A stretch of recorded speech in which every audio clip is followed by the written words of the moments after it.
From hot to cold, yes, but I didn't know what I was looking gonna get to really, because my time in Jamaica at the time, I was told that I was 20 then. I'm told I'm coming to England. My mum told me that. She says, "Oh, you're coming to England because my dad was in England. Your dad's sending for you, so that's it." I was working at the time, so I didn't really think much of it. Coming to England, yes, I'm gonna be in a job and things like that, but I didn't really know much about England. You learn about it in school and so, yeah. But you didn't expect, I weren't looking for anything really different until I get here. I arrived at Southampton, and it was a foggy time. It was cloudy, very cloudy. It was cold, but not that, I didn't feel the cold that much at that time. Yeah, and my dad and his friend, one of his friends met me at Southampton. And by the time we get to Leicester, it was dark, so I didn't see much. And it was a Wednesday when that was, and I get back Thursday. I didn't mention outside on Thursday because my dad went to work. I was alone in the house. We come back home. And then on the Monday, I started work on the Monday. Other job, yeah, my dad worked, where my dad was working. He's a cabinet maker. And I was a joiner from back home anyway, cabinet maker from back home, so we all work in the same place. Yeah. Settle in. To be honest, I can't remember what was going through my mind then, really. Because I had two lads living in the house with me, in the house at the same time. And we were all the same age. So they took me out the Saturday. We went in town and walk about in the city. And that was it. And I come back, went to work. And it's after, might be about a couple of weeks after, then it really gets cold. And that's the time you remember now. I can remember now that, oh, I'm not in Jamaica anymore. It's cold here.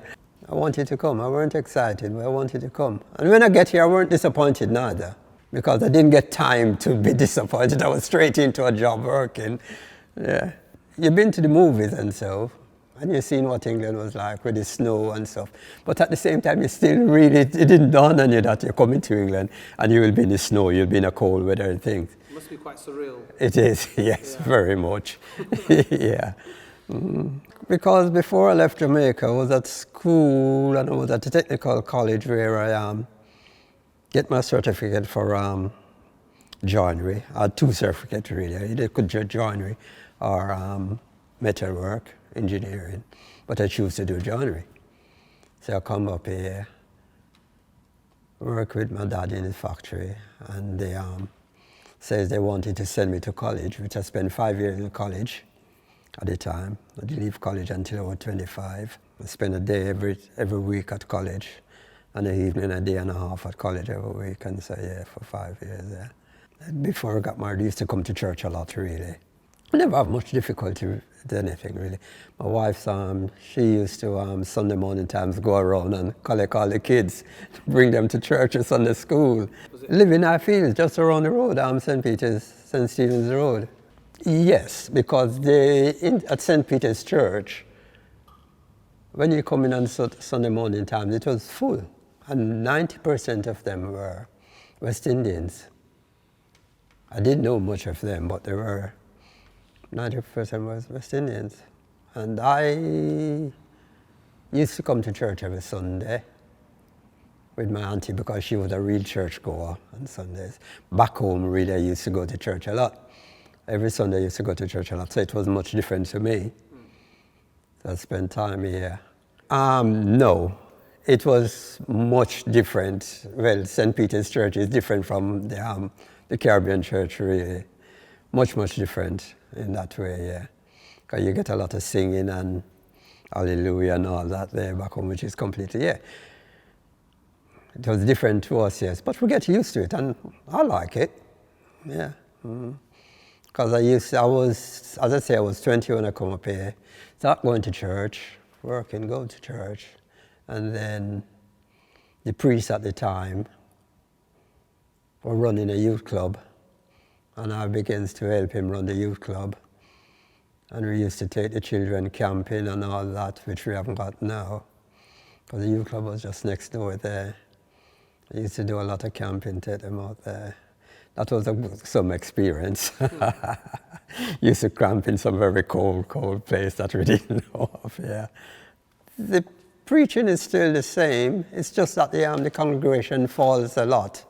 People still talk a lot about it. Although you don't get a lot of people in church, you get a lot of talk outside. People talk about St. Peter's. They're always talking about St. Peter's Church. Whoever you meet, West Indian you meet, they always talk about St. Peter's Church. It is a special church for them. Yeah, you get weddings, all christening, funerals. They always want St. Peter's Church. It's like the heart, it's like Yeah. the centre of people's... Yeah. Far and wide, people from... They might leave Leicester and go to London or Birmingham or somewhere, but they always talk about, if you're talking to them, they always talk about St. Peter's Church, because it's the first place in that time, in the 60s. The similarity is really that you have to wear a lot of clothes. Different from the West Indies that way. And to me, where I come from in Jamaica, I was free to walk about anywhere. You go to school and you come home, you have your dinner, and you're with friends, and you stray a lot far away might be to another village or so, which you couldn't do that in England really, because everywhere is so far away. But village will only might be 2 miles or 3 miles away in the West Indies. So you could walk there and you miss the sea and so. But you get used to it after a while. Yeah.